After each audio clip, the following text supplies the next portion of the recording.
नमः। श्रीमद्भगवद्गीता अथ द्वादशोऽध्यायः भक्तियोगः। श्लोकम्। अर्जुन उवाच एवं सततयुक्ता ये भक्तास्त्वं पर्युपासते ये चाप्यक्षरमव्यक्तं तेषां के योगवित्तमाः। श्लोकम्।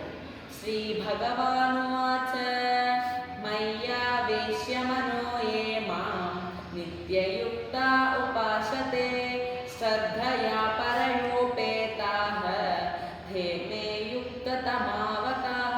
श्लोकम्।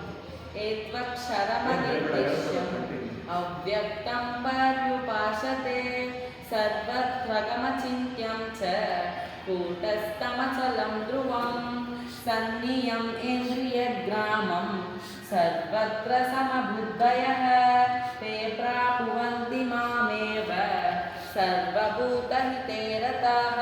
क्लेशोऽधिकतरस्तेषाम् अव्यक्तासक्तचेतसाम् अव्यक्ता हि गतिर्दुःखं देहवद्भिरवाप्यते ये तु सर्वाणि कर्माणि मयि सन्न्यस्य मत्पराः अनन्येनैव योगेन मां ध्यायन्त उपासते तेषामहं समुद्धर्ता मृत्युसंसारसागरात् भवामि न चिरात् पार्थ मय्यावेशितचेतसां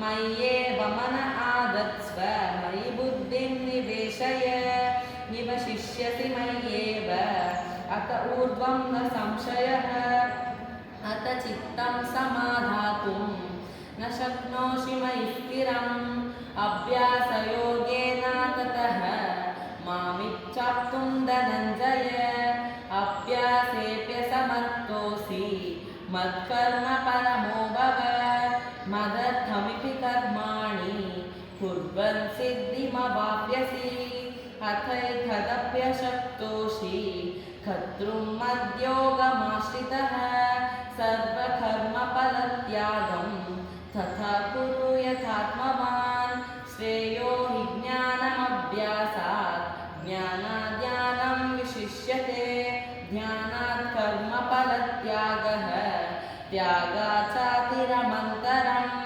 अद्वेष्टा सर्वभूतानां मैत्रः करुण एव च निर्ममो निरहङ्कारः समदुःखसुखक्षमी यस्मानो द्विजते लोकः लोकानो द्विजते च यः हर्षामर्षभयोद्वेगैः